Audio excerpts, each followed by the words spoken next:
Assalamualaikum dan salam sejahtera kepada anda semua yang sedang menonton saya, iaitu Muhammad Afiq dalam rancangan ataupun dalam segmen Tanya Pakar @Anur Semestinya.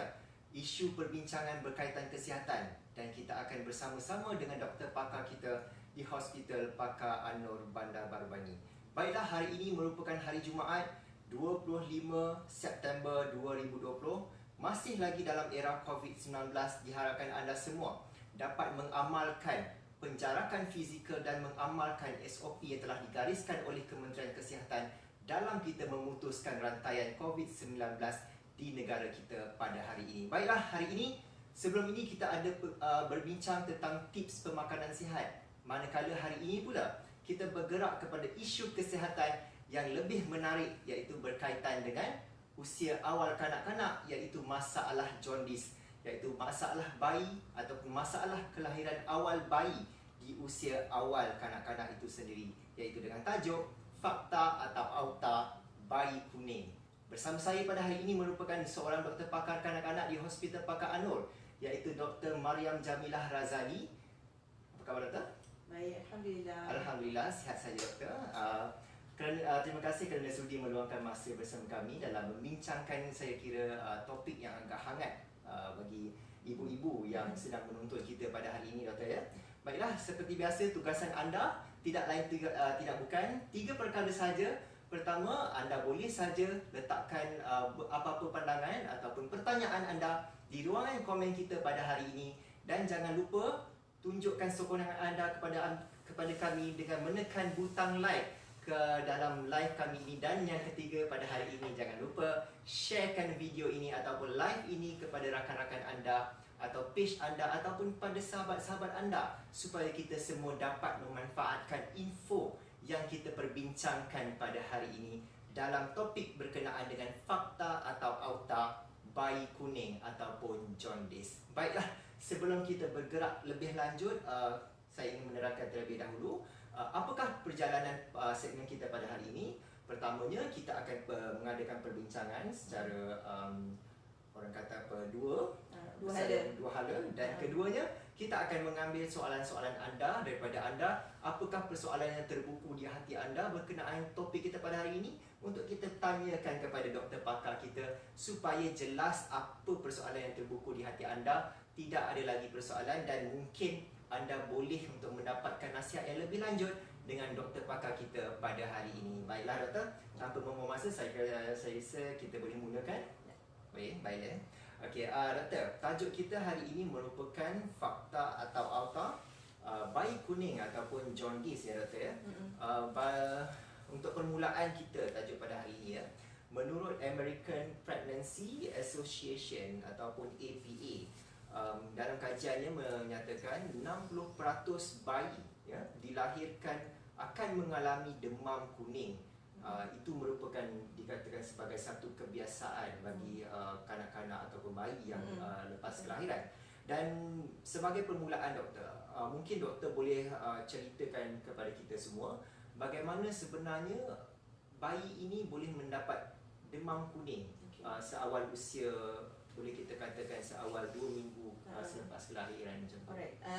Pertama sekali saya nak ucapkan terima kasih kepada pihak Hospital Pakar Anur kerana menjemput saya, Dr. Mariam, pakar kanak-kanak, untuk memberi ulasan yang lebih lanjut mengenai bayi kuning. Okay. Sebenarnya kita kena drop perkataan demam tu, because biasanya baby jaundice dia tak demam. Okay. So kita tak panggil demam kuning, kita panggil bayi kuning, atau dalam bahasa perubatan jaundice, neonatal jaundice. Betul, Afiq cakap tadi 60% bayi yang lahir akan dapat jaundice. Okay, so dia sangat common. So, maksudnya out of 5 baby yang lahir, 3 daripada 5 bayi tersebut akan mendapat jaundice. So kenapa, apa itu jaundice sebenarnya? Kenapa baby je yang dapat jaundice, bukan kita orang dewasa, ataupun bukan baby yang umur 5 bulan ke 6 bulan dapat jaundice ni, kan? So jaundice tu sebenarnya dia kuning ni because of berlaku kerana kandungan bilirubin yang berlebihan. Okay, bilirubin pernah dengar tak, Afiq? Bilirubin, Yes. Tak pernah dengar. Tak pernah dengar. Okay. Nama orang tu. Bilirubin ni sebenarnya dia berasal daripada sel darah merah. Darah So merah. sel darah merah kita dia pecah. Bila pecah, dia akan mengeluarkan satu bahan bernama bilirubin. Bilirubin tu yang sebenarnya bila kita membuang air besar akan memberi color kuning, coklat pada kita punya najis. Okay. Itu sebenarnya pigmen bilirubin. I see. Okay. So badan kita dia akan sedar merah pecah. So bilirubin akan dihasilkan, lepas tu hati akan tapis dan dikeluarkan bilirubin tu dalam najis kita. Okay. So apa yang berlaku bila baby tu lahir? Satu, sedar merah dia tinggi berbanding orang dewasa. Betul. Okay. Kalau kita check kita punya hemoglobin, sedar merah kita mungkin dalam 12, 11, okay. Kalau baby dalam 17, 18. Okay. So satu, sedar merah dia tinggi.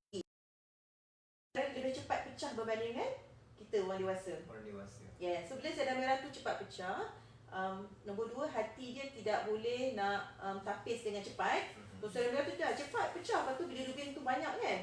So hati tu tak boleh nak filter banyak-banyak. So jadilah bilirubin, kandungan bilirubin dalam badan kita meningkat. Okay, itu yang bila kita check kuning tu sebenarnya kita measure kandungan bilirubin. Bila dia terlalu berlebihan, maka jadilah baby tu jaundice. Okay. So sebenarnya jaundice ni dia normal. That's why kita termkan physiological jaundice, which is jaundice yang normal. Okay. So biasanya aku jaundice ni masa hari kedua, ketiga dia akan start kuning. Okay, baby akan betul baru nampak. Tapi kalau jaundice tu berlaku masa 24 jam pertama, maksudnya baby tu lahir, the first 24 hours tiba-tiba dah kuning tinggi. Maksudnya something is not right, tak normal tu. Tu bukan jaundice yang normal, tu kita panggil pathological jaundice. Jaundice yang memang berpenyakit dan perlu disiasat dan perlu diberi rawatan segera.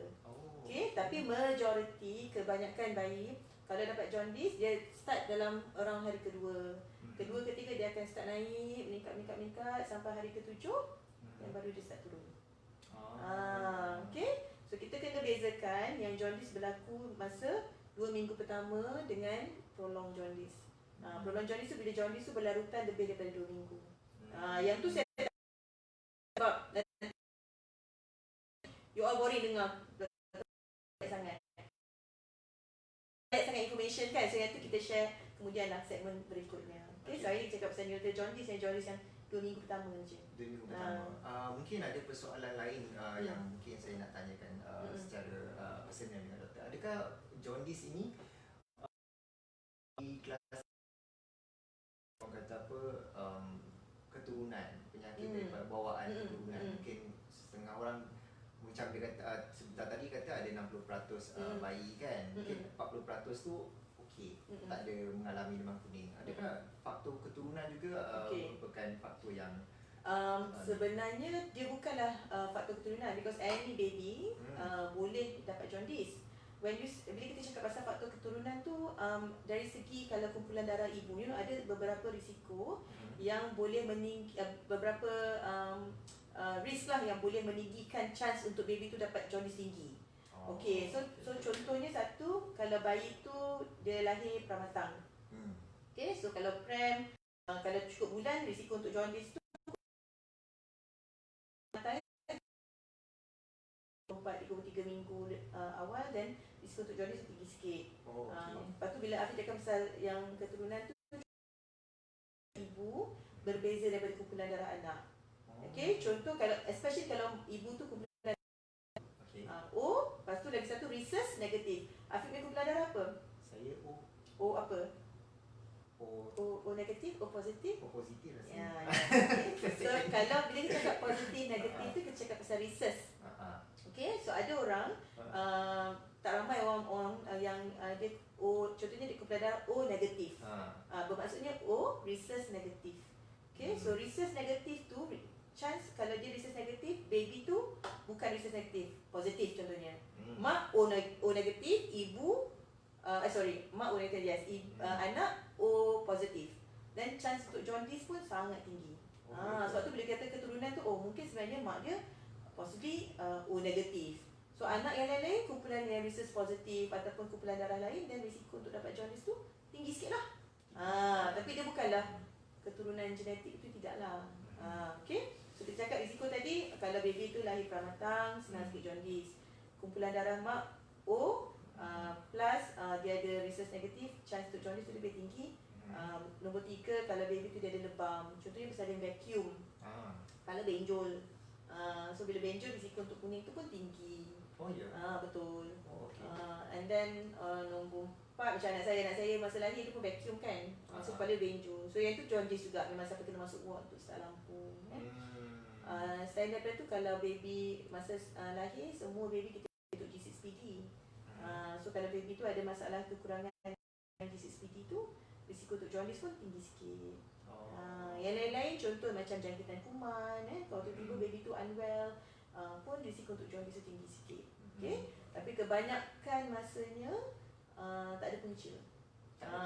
Kita panggil physiological, something yang normal untuk baby jaundice. Perkara yang normal. Perkara yang normal, dia bukan cause penyakit. I see. Okay, melainkan dia terlalu tinggi. Maknanya perkara ni dia bukan boleh dikawal. Yes, betul. It is sebelum out. kelahiran. Betul. Kita tak boleh nak control and kita tak boleh nak prevent. Kita tak boleh nak cegah. Adalah certain things yang kita boleh buat untuk kurangkan risiko, tapi kalau baby kita nak jaundice, dia akan jaundice juga. It is something yang considered as normal. Okay? Untuk soalan seterusnya, doktor. Macam sebagai doktor yang merawat, ya, biasanya golongan-golongan kanak-kanak ni, mungkin doktor boleh terangkan sedikit macam mana cara untuk kita mengesan anak kita tu ada jaundice ataupun demam kuning. Mungkin ada tanda-tandanya ke, mana yang kita kena tengok ke, mata ke, macam tu. So jaundice, satu kita boleh nampak by just gently, macam kita dengan perlahan kita press dekat dahi ataupun dekat hidung. So kadang-kadang baby kan masa lahir merah kan, kadang tak nampak dia kuning ke tak.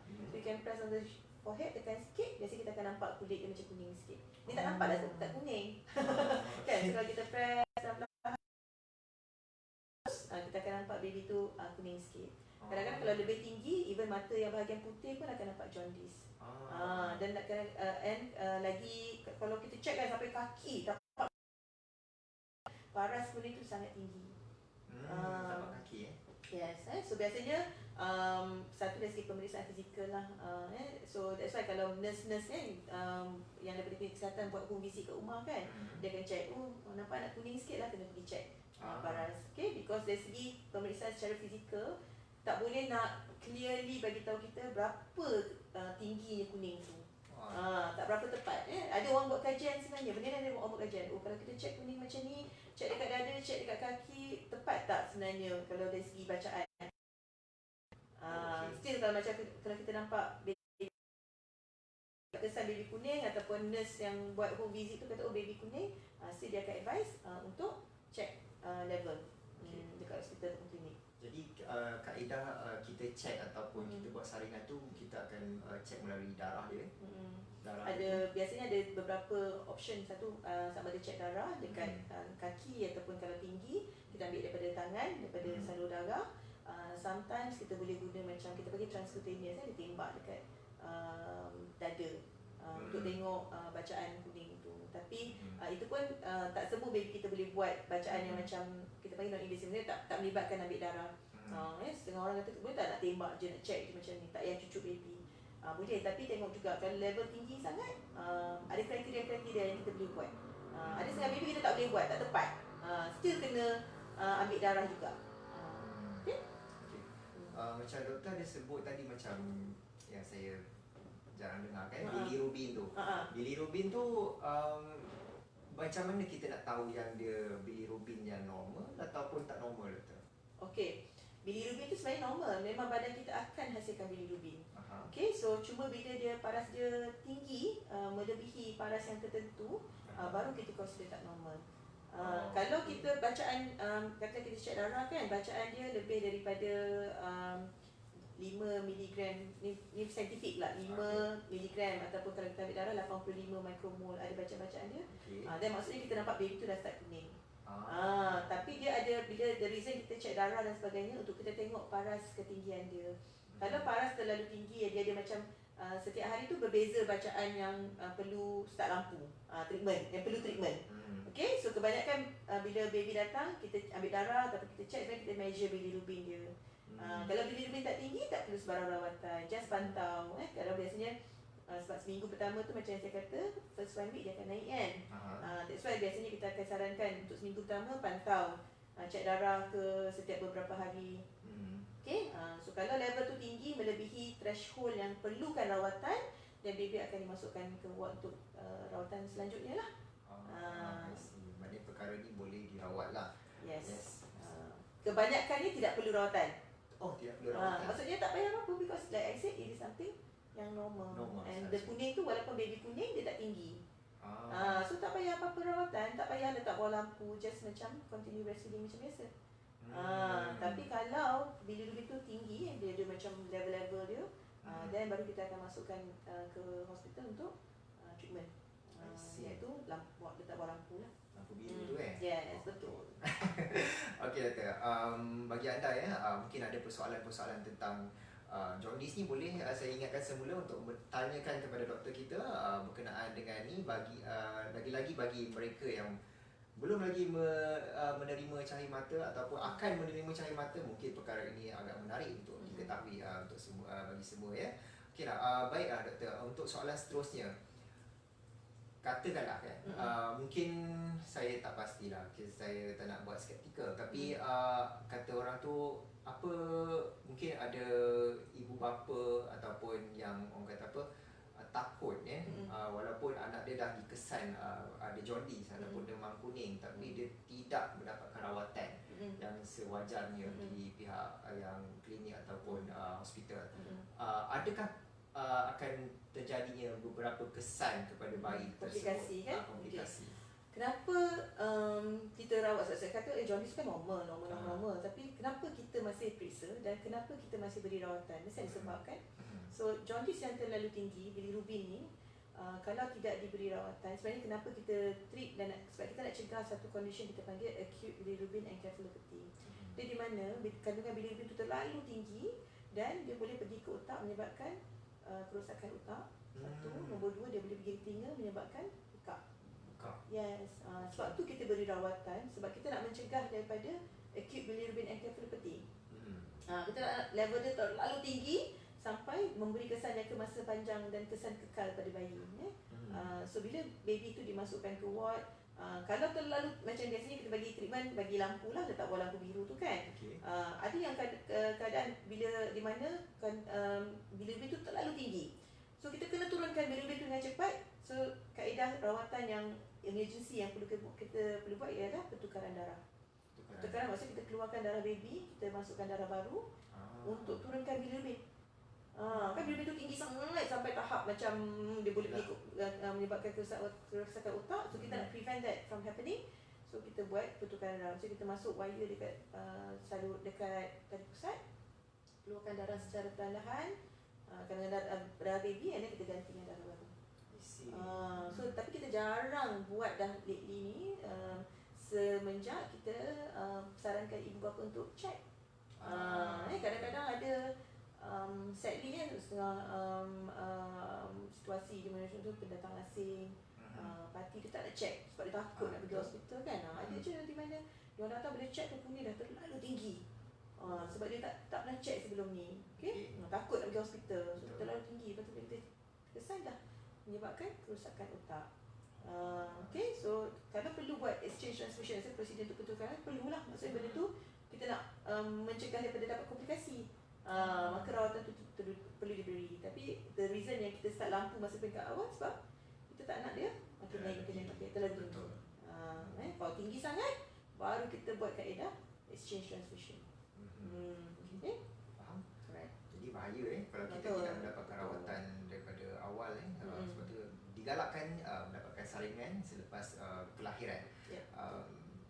Khususnya 2 hari pertama selepas kelahiran. Biasanya kalau keluar daripada ward, lepas bersalin tu lah kan, so kita akan advise, mungkin esok lusa kena check kuning. Biasanya sebelum discharge daripada hospital, kita dah buat saringan check kuning sebelum balik. Sebelum balik kita dah check kuning, pastikan kuning tu tak tinggi, supaya kita boleh, kalau kita boleh pick up awal lah. Tapi kalau baby tu masa kita check kuning dia tak tinggi, tak perlu start apa-apa rawatan, dan kita advise tengok pantau. Kalau baby dah start nampak kuning, check. Dan kita juga actually advise untuk pergi daftar dekat klinik kesihatan. Kadang-kadang kalau klinik kesihatan dia ada nurse yang buat home visit kan. So nurse pun dia boleh bantu untuk kesan nampak baby kuning, dia pun boleh advise ibu bapa pergi check. Okey, doktor, biasalah kita dalam orang kata hidup dalam kalangan komuniti kan, mungkin di bandar tak ada masalah untuk mendapatkan orang kata nasihat ataupun konsultasi bersama doktor.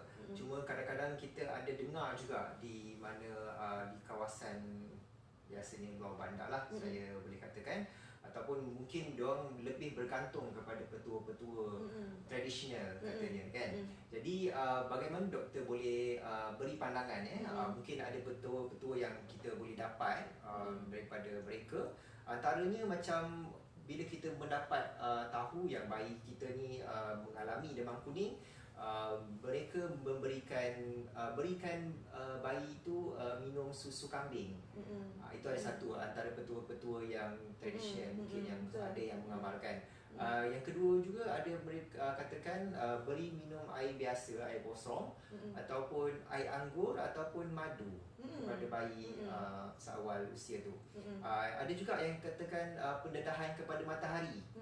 Macam tu, letak dekat sudut rumah, lepas tu bagi bayi tu terdedah pada cahaya matahari. Pada matahari. Dengan harapan kuning tu turun kan? Ya, betul. Sedangkan saya tak tahulah benda tu adakah baik atau tidak. Ataupun satu lagi yang terakhir, mungkin mereka ada katakan sapu herba pada badan bayi. Ada perkara-perkara yang saya macam-macam lagi. Perkara-perkara seperti ini sebenarnya bagus dalam merawat, kita katakan rawatan alternatif yang mereka. Sebenarnya itu salah satu soalan yang biasa kita dapat kalau baby masuk ward sebab jaundice ke kan. So selalu parents tanya, doktor apa yang kalau kat rumah apa yang kita orang boleh buat tak nak bagi baby tu kuning ataupun nak pasti kuning tu turun. So satu saya cakap, it is something yang beyond our control. Maksudnya kalau baby tu nak kuning, dia akan kuning juga. Kita buat macam-macam ni, kalau dia nak jaundice, dia akan jaundice. That's why jaundice yang saya highlight is physiological, something that is normal for the baby. Bila tinggi baru kita bagi lampu. Kalau tak tinggi tak payah buat apa-apa. Okay, pastikan baby tu adequately hydrated. Adequately hydrated tu maksudnya bagi susu secukupnya lah. Okay, kalau the best is of course breastfeeding. Breast milk is the best. Okay, tapi kalau susu badan tak cukup, maka kalau perlu tambah susu formula, kita tambah susu formula. Okay, sebab kalau baby tu dia dehydrated lah, dia tak cukup nutrition, tak cukup susu, dia boleh menerukkan jaundice. Okay, tapi kalau baby tu, ibu tu dah breastfeed, menerukkan. Yes, because baby tu dah kuning. Lepas tu dia boleh meninggikan lagi kuning tu because of dehydrated, dehydrasi. Okay. So what as parents you can do is make sure pastikan teknik breastfeeding tu betul, baby tu breastfeed cukup menyusu secukupnya. Kalau tak cukup susu formula, tak cukup susu badan, baru kita tambah susu formula. Tapi janganlah bagi baby selain daripada susu ibu ataupun susu formula. Okay, don't. To me, bagi saya lah, konsep saya senang. If you want to practice alternative treatment ke apa ke, jangan memudaratkan. Betul. Okay, apa-apa yang kita buat jangan memudaratkan. Satu, dengan memberi contohnya air masak. Baby tidak perlu air masak. They don't need, selagi tak start makan, the first 6 months they don't need air masak. They just need susu ibu. Sebab kalau dengan susu ibu pun dah banyak dah water content dalam tu. Betul. Okay, ataupun kalau tak boleh susu ibu, susu formula. But don't give water. Water tu empty calorie, dia tak ada kalori langsung dalam tu. Okay? Tak ada khasiat. Tak ada khasiat. So untuk baby lah. Okay, so jangan beri air masak, jangan beri susu kambing, jangan bagi fresh cow's milk. Fresh cow's milk bahaya pada baby. Madu jangan sesekali bagi makanan selain daripada susu ibu atau susu formula lah. Like you said, madu, jus anggur lah, susu kambing fresh, semua tu boleh membahayakan nyawa bayi. Lebih membahayakan lagi. Betul. Okay. And number 3, you said macam mandi herba, semua tu tidak terbukti berkesan untuk menurunkan jaundice. Belum ada scientific. Betul. Kalau benda tu membantu, of course doktor-doktor ataupun petugas-petugas kesihatan akan advise ibu untuk buat benda tu. Betul tak? So kalau kita rasa benda tu membantu baby, of course kita akan cakap, okay ibu buat macam ni. Yes, you can do that. Tapi kalau benda tu tidak membantu, apa kita nak advice benda tu kalau membawa ke bahaya daripada kebaikan kan. Yang last kali you said pendedahan matahari. Okay, saya Sebenarnya penerangan matahari lebih kepada vitamin D lah. Bukan terturunkan kuning. Okay, because one nowadays the ozone is very thin. Kan banyak macam cahaya yang yang more dangerous rays than the blue ray. Okay, so bila kita letak bawah lampu kuning tu sebenarnya dia akan menyebabkan bilirubin tu boleh dikeluarkan, dirembeskan melalui air kencing. Itu sebenarnya bila kita letak bawah lampu kuning. Okay, tapi bila kita letak bawah cahaya matahari dia tak terbukti boleh menurunkan kuning. But it is good in terms of untuk meningkatkan kandungan vitamin D dalam badan. Okay, especially ibu-ibu ataupun bayi itu sendiri. Tapi if your reason to expose to sunlight untuk menurunkan kuning, no, it doesn't help. Tidak membantu. Maknanya waktu tu selalu buat. Itulah. Itu yang saranan diorang kan. Betul-betul diorang selalu kongsikan. Betul. Tapi sebenarnya dulu different tau. Dulu macam nak pergi hospital pun susah, klinik susah kan, rumah kampung-kampung. Sekarang ni even duduk kat pedalaman pun I'm sure there will be access to the clinic. Betul. Klinik kesihatan, klinik desa, semua ada dekat even the remote area pun mesti ada.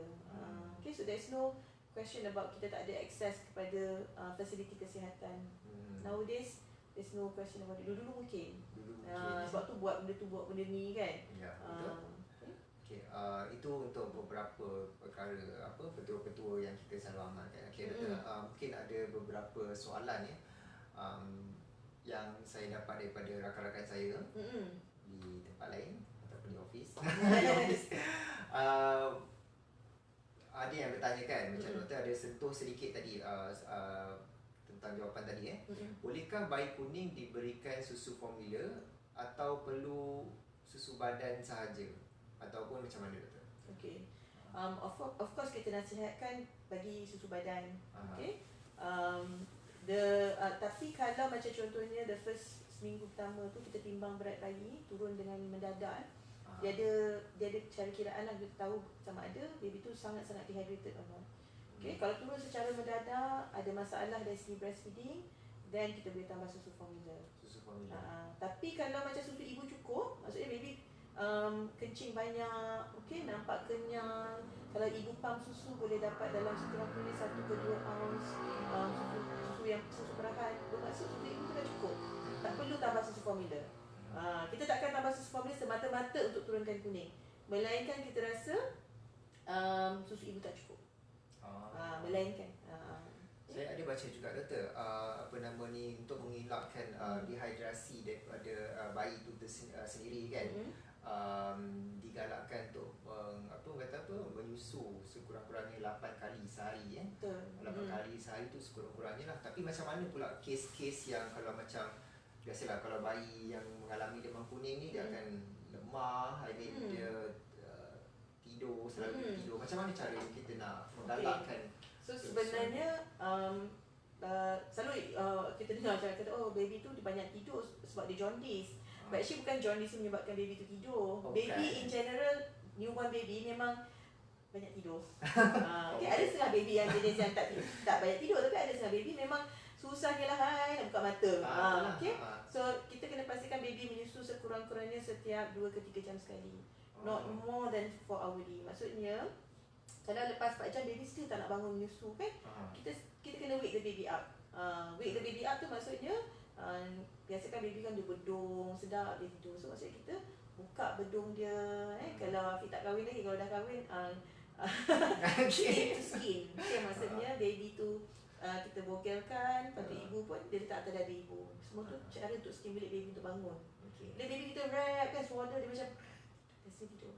So now kita stimulate dia dengan kita buka dia punya swaddle, lebih banyak skin contact dengan ibu. Semua tu untuk stimulate baby untuk bangun. Yes. Okay. So kita kena stimulate, especially baby yang pramatang. Kalau ada ibu-ibu kat sini yang memang ada anak pram kan, dah tahulah baby susahnya nak bangun, nak bagi feeding. Okay. So kalau boleh, betul macam saya cakap tu, 8 kali sehari. So, kalau boleh, the minimum would be 6 times. Minimum. Maksudnya 4 jam lah. 4 hours tak bangun baby, kena kejutkan baby untuk bangun dan menyusu. Menghilangkan dehidrasi yang betul. Kita tak nak dia dehydrated, tak nak berat turun terlalu banyak, dan boleh menyebabkan kesan pada gula dan juga garam kalian dalam badan. Jadi maknanya perlu jugalah sokongan, walaupun kadang-kadang kadang ada certain ibu ni dia ada masalah dalam menghasilkan susu badan kan. Maknanya kita walaupun dia tak boleh menggunakan susu badan, tapi boleh jugalah gunakan susu formula sebagai ganti boleh. untuk asalkan dalam tempoh 4 jam tu ataupun 2 jam tu bayi perlu mendapatkan susu dalam masa yang sama Okey, itu mungkin persoalan tadi. Yang seterusnya ada yang mengatakan, bolehkah demam kuning ni menyebabkan kematian, doktor? Boleh juga. Boleh kalau dia sampai tahap yang saya kata acute bilirubin encephalopathy tu. Maksudnya kalau kuning tu terlalu tinggi sampai pergi ke otak, ada yang sampai sawan. And sometimes kenapa baby kuning terlalu tinggi, it could also be infection, jangkitan kuman. Contohnya baby tu kuning because of jangkitan kuman. So jangkitan kuman itself kalau berlaku di kalangan bayi memang boleh bawa kematian. Yes. So kalau sampai tahap acute bilirubin, yes, macam kalau dia sawan non-stop, sangat-sangat, pengalaman saya tak pernah lah deal with that situation where kuning tu menyebabkan kematian. Dan of course kita tak nak sampai tahap macam tu. Betul. Kan, it's something yang easily preventable. Betul. Kita boleh prevent kot, macam letak bawah lampu ke, ataupun kalau tinggi dan kita buat pertukaran darah cepat-cepat, sebenarnya tu sebenarnya nak mencegah daripada dapat komplikasi yang permanent. Yelah, kita pun risau kan, macam bila kita menganggap perkara ni kalau normal, kita pun tak apa, ni normal, jadi tak perlu bawa kepada doktor, pemeriksaan atau sebagainya. Jadi sebenarnya penting juga mungkin implikasi yang lebih teruk lagi boleh menyebabkan kematian. Ramai parents very macam aware of dia macam kesedaran tinggi, which is bagus sebenarnya, tapi ada just kadang-kadang manusia ni ada banyak ragam dia kan. Ada juga yang kita face situation kuning tu dah tinggi, kena start lampu dan sebagainya, tapi parents tak nak masuk ward juga. Lepas tu bagi alasan sebenarnya kuning okey je. Which is actually tak boleh, kita tak boleh cakap macam tu. Allah uji kita macam-macam. Kita tak boleh bongkak dan riak dari segi macam Alhamdulillah anak-anak sebelum ni okey, tapi kita tak tahu nasib anak ini kan. Kalau tiba-tiba kuning ni memang terlalu tinggi dan sampai boleh menyebabkan kerosakan otak, bukankah itu adalah macam kita consider as neglect, kita tidak memberi rawatan yang sebaiknya pada anak kita. Betul. So itu yang situasi kadang-kadang macam-macam lah perangai, tapi Alhamdulillah so far parents yang kita jumpa most of the time are very cooperative, dia faham situasi kenapa kita perlu check kuning dan komplikasi dan sebagainya. Okey, doktor. Saya rasa banyak persoalan. Nak cakap 5 minit je dia cakap. Dia sebab topik ni menarik, doktor. Saya pun yang belum kahwin ni tertarik juga nak dengar kan. Jadi doktor, saya rasa banyak perkara yang kita dah bincangkan dalam berkenaan dengan demam kuning. Macam doktor kata ni, sebenarnya banyak lagi perkara yang boleh kita kupas dalam topik ni sebenarnya. Tapi yang ni kita bincang pasal jaundice yang berlaku 2 minggu pertama. Kita tak bincang lagi pasal prolonged jaundice berpanjangan. Yang tu isu lain pula. Kita tak nak mention terlalu banyak information, nanti kita akan confuse. Because treatment dia berbeza, siasatan dia berbeza. So yang ni kita cakap jaundice yang 2 minggu pertama je. Lepas 2 minggu tu segmen akan datang. Okey, di segmen akan datang. Okey, baiklah doktor. Saya rasa pada anda semua, itu saja yang boleh kita kongsikan buat masa ini di atas kesuntukan masa, sebab doktor kita pun sedang berlari-lari, ada perkara lagi yang akan dilakukan sebentar ni. Saya rasa nak kena POT pasti. Saya rasa cukup untuk sekadar di sini saja. Mungkin akan datang kita akan jemput lagi Dr. Mariam untuk membincangkan tentang perkara yang lain ataupun perkara yang sama. Boleh doktor ya? Boleh saja ya. Kalau like banyak, dia panggil saya lagi. Kalau like tak banyak, doktor like pula. Like ni. Okey, jangan lupa like dan semua supaya kita dapat berbincang tentang jaundice akan datang. Baiklah, sebelum kita menutup kita punya segmen kita pada hari ini, doktor, mungkin ada pesanan doktor kepada penonton-penonton kita yang sedang menonton. Okey. So secara rumusan, jaundice tu dia sangat common. Okay, I would say tiga-tiga anak saya semua jaundice.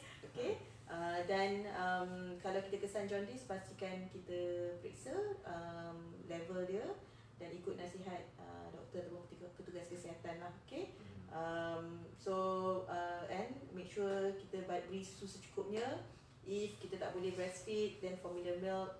Okay, kalau kita tak boleh breastfeed, dapatkan support untuk bantu anda boleh menyusukan anak. Okay, and then kalau perlu masuk ward untuk lampu bagi rawatan, dan kita bagilah. Okay, kita follow, right? So whatever it is, kita nak yang terbaik untuk anak-anak. Okey, baiklah. Saya rasa cukup ringkas dan padat ya pesanan yang diberikan oleh Dr. Mariam sebentar tadi. Sebelum kita menutup, sekiranya anda ingin berjumpa bersama Dr. Mariam Jamilah kita pada hari ini, anda boleh saja bertemu dengan doktor, datang ke Hospital Pakar Anor Bandar Baru Bangi di Seksyen 15, datang saja ke hospital bawah ni ataupun bahagian receptionist kita, dan datang ke bilik nombor 7 ya. Ataupun boleh call operator untuk arrange appointment. Kita boleh arrangekan appointment, mungkin kita dapat orang kata apa, berdiskusi ataupun mengadakan perbincangan secara orang kata apa, privacy ya. Ataupun mungkin ada persoalan-persoalan yang anda ingin bertanyakan dengan Dr. Mariam selaku pakar kanak-kanak di Hospital Pakar Anor. Baiklah. Tanya soalan kanak-kanak je, jangan tanya soalan dewasa. Jangan tanya soalan dewasa ke rumah tangga, kita tolak ya. itu kita doktor lain. Okey, sehingga kita bertemu lagi di episod yang akan datang bersama Tanya Pakar at Anor. Ingat, sehingga kita bertemu lagi, sekiranya anda ada persoalan tentang kesihatan, jangan lupa saksikan Tanya Pakar at Anor. Assalamualaikum.